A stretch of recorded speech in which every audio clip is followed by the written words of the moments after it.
मैं पीएफ का advance form भर रहा हूं। आप इन स्टेप्स को फॉलो करके अपना क्लेम फॉर्म भर सकते हैं और आपका भी क्लेम 1 दिन, 2 दिन या फिर 3 दिन के अंदर भी पास हो सकता है। नमस्कार दोस्तों, मेरा नाम सागर है। मैं पीएफ कंसल्टेंट हूं। ये जो यूट्यूब चैनल है ये पीएफ का बेस्ट चैनल है। आप इन स्टेप्स को फॉलो करके खुद का काम कर सकते हैं। अगर आपको मुझसे फॉर्म भरवाना हो, मुझसे भी फॉर्म भरवा सकते हैं। सबसे पहले आपको कुछ चीज़ें समझ लेनी है, जैसे कि पहला पॉइंट ये समझना है कि आपको कितना एडवांस मिल सकता है। तो आपको जनरली अपना एम्प्लॉय शेयर जितना पैसा मिलता है, आप यहाँ ऊपर चल के देखेंगे तो यहाँ एम्प्लॉय शेयर लिखा है। एम्प्लॉय शेयर अगर आप नीचे जाएंगे तो क्लोजिंग बैलेंस में जो आपको बैलेंस दिख रहा है, ये अमाउंट ऐसा अमाउंट है जो आप नॉर्मली इलनेस रीजन से फॉर्म भर के निकालते हैं। अगर आपकी सर्विस 5 साल से ज़्यादा हो जाती है तब आपके पास कुछ एक्स्ट्रा ऑप्शंस आ जाते हैं, जैसे घर बनाने के नाम पे, हायर एजुकेशन के लिए, मैरिज के लिए। लेकिन वो सभी ऑप्शंस जो है वो ज़्यादा वैल्यू के लिए होते हैं। 90% लोगों को छोटा अमाउंट चाहिए। अगर छोटा अमाउंट चाहिए तो आप इलनेस रीजन भरिए और इलनेस रीजन से आपका एम्प्लॉय शेयर आ जाएगा। ठीक है। अब हमें फॉर्म भरना कैसे है ये मैं आपको समझा रहा हूँ। इसके लिए आपके पास जाना पड़ेगा आपको मेंबर होम की वेबसाइट पे। मेंबर होम की वेबसाइट पे आप जाएंगे तो आपके पास यूएन नंबर, पासवर्ड होना चाहिए। अगर आप फोन से कर रहे हैं तो आपको डेस्कटॉप मोड पे इसे 3 डॉट करके डेस्कटॉप मोड कर लेना है। उसके बाद आप अपना लॉगिन करेंगे। तो मैं फटाफट से लॉगिन कर लेता हूं। आपके पास कुछ इस तरह से ओटीपी मांगेगा, यहां हम सबमिट कर देते हैं। सबमिट करने के बाद अगर तो आपका पुराना हो चुका होगा पासवर्ड, तो आपसे नया पासवर्ड बनाने के लिए कहेगा। तो हम यहाँ पे इस प्रोसेस को कर रहे हैं। आप भी अपना ये ध्यान रखें कि जब आपका जो पासवर्ड होता है वो 3 महीने बाद एक्सपायर हो जाता है और आपको नया पासवर्ड बनाना होता है। तो आप पहले अपनी पासबुक देख लीजिए, उसके बाद ही अपना नया पासवर्ड बनाइए। वरना क्या होगा, अगर आप पासवर्ड बदल लोगे तो फिर आप पासबुक अपनी खोल नहीं पाएंगे। यहाँ आप अपना आधार ओटीपी डालेंगे, चेंज पासवर्ड कर देंगे तो आपका जो नया पासवर्ड होगा वो सेव हो जाएगा। ठीक है। अगर आप लॉगिन कर पा रहे हैं तो या इस वाले पार्ट को आप छोड़ सकते हैं। लॉगिन के बाद से थोड़ा सा फास्ट फॉरवर्ड करके आप नेक्स्ट स्टेप देख सकते हैं। हमें वापस से लॉगिन करना है तो हम वापस से अपनी वैल्यूज एंटर करते हैं। यहाँ 6 डिजिट का ओटीपी हमने डाल दिया, उसके बाद हमने सबमिट कर दिया। अब हम अपना लॉगिन कर चुके हैं।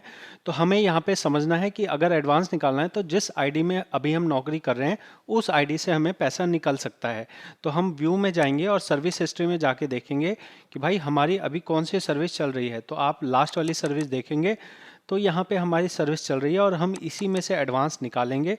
हम अपना बैलेंस चेक कर चुके हैं कि अभी हमारा वर्तमान में कितना बैलेंस है। बैलेंस कैसे देखना है, होम पे अगर आप जाओगे आपको मेंबर वाइज बैलेंस पे आना है। यहाँ आपको नज़र आएगा कि कुछ एक जगह पे आपके पैसे पड़े हुए हैं। ठीक है। तो उस आईडी को आपको ओपन करना है और उस आईडी में देखना है कि कितना पैसा आपका पड़ा हुआ है।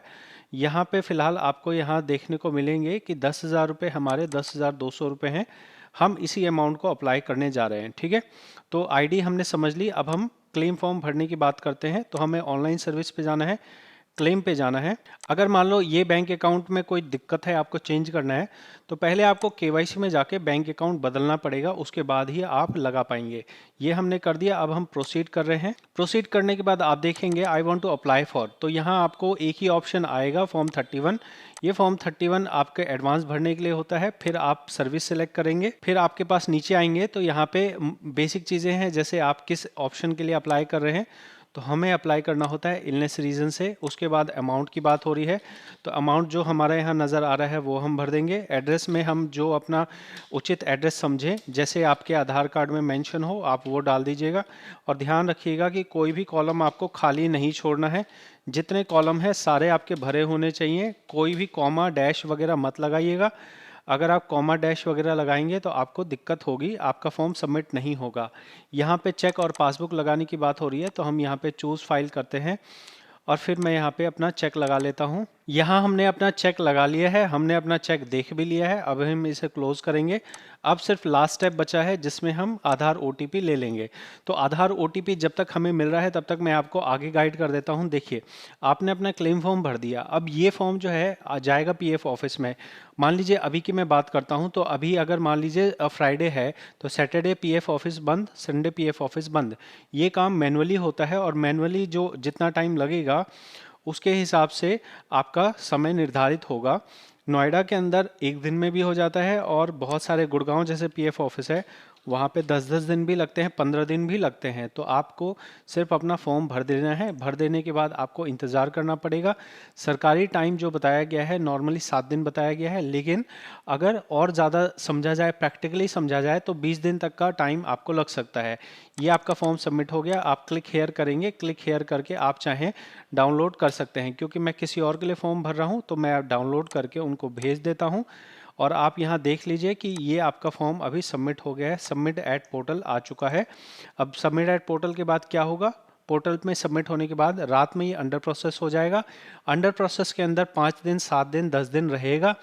ये आपका क्लेम सेटल हो जाएगा। सेटल होने के बाद आपके अकाउंट में 2 या 3 दिन के अंदर पैसा आ जाएगा। आप देखेंगे कि मैं इनका फॉर्म 2019 से भरता आ रहा हूँ और 2024 आ चुका है। 3-4 साल से लगातार फॉर्म भरता आ रहा हूँ और कभी भी कोई फॉर्म रिजेक्ट नहीं हुआ है। तो अगर आप सही तरह से फॉर्म भरेंगे तो आपका फॉर्म रिजेक्ट नहीं होगा। अगर आपको मुझसे भरवाना हो तो आप मुझसे भी फॉर्म भरवा सकते हैं, या फिर जो स्टेप्स मैंने गाइड किए हैं उस तरीके से आप ये कर सकते हैं। अगर आपको पीएफ ईएसआई कंसल्टेंट बनना हो तो आप मेरा कोर्स ज्वाइन कर सकते हैं। मैं जो चीज़ें जानता हूँ वो बिलीव करता हूँ सिखाने के लिए। कंसल्टेशन सुविधा भी आपके लिए उपलब्ध है। मिलते हैं अगली वीडियो में। बहुत बहुत धन्यवाद।